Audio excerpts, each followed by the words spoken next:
when you first move into those, especially in companies where there's not much process really with their sales development team, I'm interested to hear what you think is the most important things to be addressing in terms of that building those processes out from a sales development standpoint. Like, if you were to move and like God forbid, but if you were to move again, Yeah.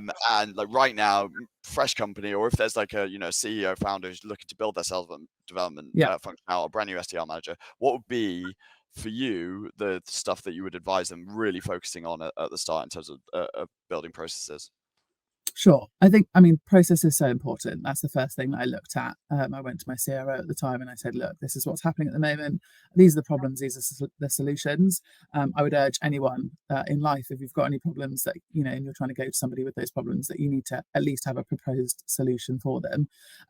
For me, the foundations are so important. I love my analogies, but if you imagine kind of building a house and the first layer is pretty shoddy, it's not gonna stay up for too long. So those foundations are so important.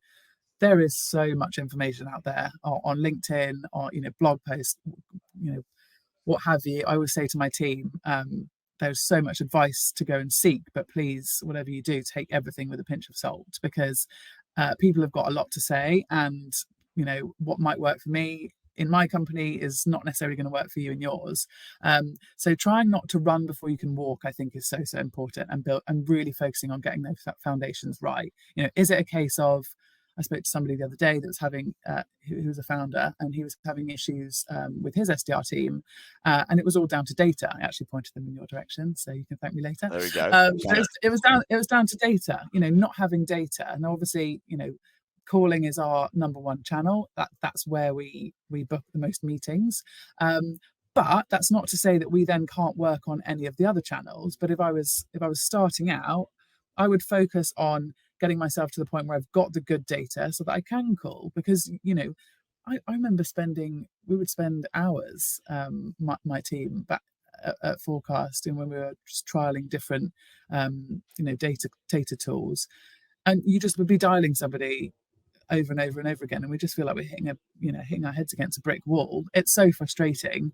And then I suppose the second thing is to try again until something works. Whether that's with your messaging, you need to be really looking at your cadences at least once a quarter, and bringing in new messaging.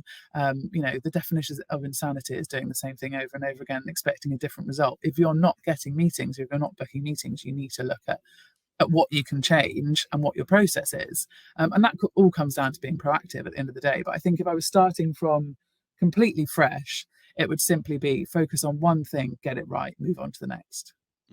I love that. Really love that advice. And I'm going to be a bit cheeky here, but you mentioned that you kind of had a team lead that's recently moved up, and she's now managing peers, and I think you went through that same process. Maybe there's other people that are kind of in exactly that mode right now, or experiencing that right now. Do you mind me asking, what was your advice on that point to your team lead, and any advice for anybody out there? I think a lot of it comes down to the kind of, a slight sense of imposter syndrome, potentially. You've been on a level playing field with these people. You might have been a particularly good or exceptional contributor. In my instance, she was. I don't want to say her name because I don't want anyone to pinch her from me, but she was absolutely incredible, and that's why she was promoted. I think for her it was a challenge of, being at a similar age range to her peers, and kind of, how do I maintain that really good positive relationship, but also make sure that I get the most out of people. I think a lot of there's a huge stigma around, people think that you can't have a good friendship with your managers as well as a good working relationship. Now, for me, I've always kept that line very, very clear. But it doesn't mean that you can't have one without the other. You can have ultimate respect for somebody, but also you need to learn when the time is right to turn around and say, actually, you're not pulling your weight here. But rather than it be a case of, this isn't working, and kind of more of like a telling off session, I think there's just a way of reframing that. It's not a case of, right, you've not hit your number this month, why has that not happened? It's, let's look at ways that we can set you up to succeed, because ultimately that's not happening at the moment. And as a manager, you have to ask yourself, does that come down to this person cannot do this role? Or does it come down to the fact that this person has not got what they need to do their role? And those are two very different things. Attitude cannot be taught, everything else can. So that's something that I absolutely stand by and advised her very much on, is a case of, don't let that imposter syndrome kind of get to you. You are where you are for a reason, and self-belief is going to take you further than most other things will. That's great. That's awesome. I think so. You've obviously got, and obviously we won't talk about names because I also don't want her getting poached. But you've got two female leaders in your SDR team, and Yeah. I always say that me doing this is totally selfish because since the day I started being kind of in this world, I've been always other people, asking people questions, just so I can learn myself. And so I always, whenever I do this, I always ask the team whether there's one question that they would, that they would ask. And I think this time round, because we've obviously met your team, we've been super lucky to have your team in our offices, and met the team. One of the things that was super clear was actually like your team bucks the trend in terms of the female to male ratios that you ordinarily see Yeah. within tech SDR world, certainly. And so I think one question that we had was like, we would love to hear from you, like what do you think? We're always trying to attract more female candidates, and if there's anybody watching that is wants to be an SDR for Cognism and is a female, we'd love to hear from you. Yeah, we're always looking to attract more female candidates. I'd love to hear from you how you're doing it so well, but like if you have any advice for us and other companies out there that that you think would help attract candidates into the Sure. process. Sure. To be honest with you, it's not. I promise you, it's not. It's not something that we've done intentionally. We are now down to one man on our team, and the rest are female. Not intentional. I know people always say, you hire in your own image. My predecessor was male, and so was my team leads. So we've gone from two men running the team to two females. Wasn't intentional, just the way it's happened. We work very, very well together, which I absolutely love. In terms of the rest of the team, to be honest, I think with us it's a case of we are a martech. So as a very sort of, hoping this is not a sweeping statement, but as a general kind of gist of things, girls tend to lean towards marketing positions more so than perhaps men. It's much more female dominated. And I think it's just a case of the girls really get it and understand the solution, the tech, like what we're trying to achieve, how we actually help brands. Everyone does. I do a lot of online shopping, so I know all the tips and tricks of kind of when someone's trying to what looks good in terms of like a personalized experience versus what doesn't. So I think we've just leaned slightly more into women. But then I look at my BDM team. Sorry, not mine. They're not under me, but our BDM team. And our head of sales is male. We have two other male BDMs and two females. So that's a bit more balanced. To be honest with you, I mean, I don't know if you're aware of kind of Wiser and their, I think it's Making Moves, they call it. There's a couple of the girls there. Lauren is one of them that run a kind of women in tech forum. So anyone looking, SDRs looking, then I definitely would head towards their direction. They actually recently have published, I'm going to get this wrong, so sorry, Lauren, if you're watching, a kind of I suppose a little bit of data that they kind of went out to a lot of women that work in tech and asked them what it is exactly that what do you want from your working environment. So it's interesting to read that report and see what has come out of it.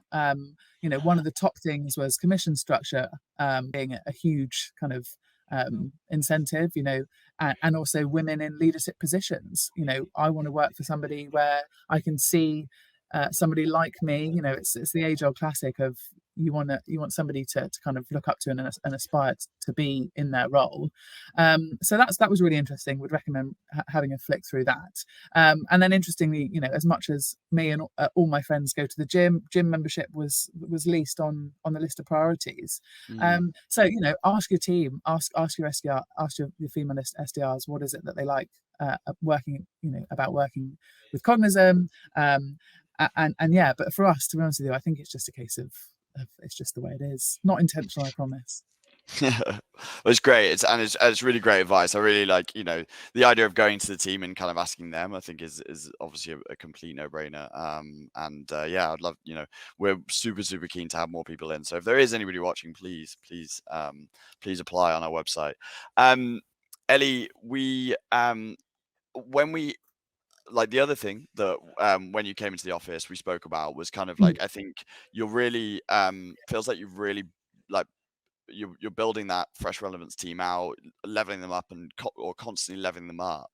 I'm interested to hear like what your as a leader, what you've done or what you feel has been like a really like the best things you've done to move the needle and kind of like push the team to the next level. I think it's really easy to kind of get in, have and this is true of management in general, get in, have a quite successful team, but kind of stagnate. So Mhm. yeah, it's a pretty broad question here, but like, is there anything in particular you think's done that like made a big impact and kind of helped continue to level the team up? Sure. For me, I think probably the biggest thing that I suppose I've implemented would be the uh, awareness, I suppose, of the email channel. I think a lot of the SDRs when I first joined hated the email channel, thought it was completely pants and wasn't going to get them anywhere. I think I read something the other day that said that the number of emails being sent has gone up twofold since 2020, and the level of replies has dropped by a half. So obviously, that's you can understand why perhaps people don't want to email.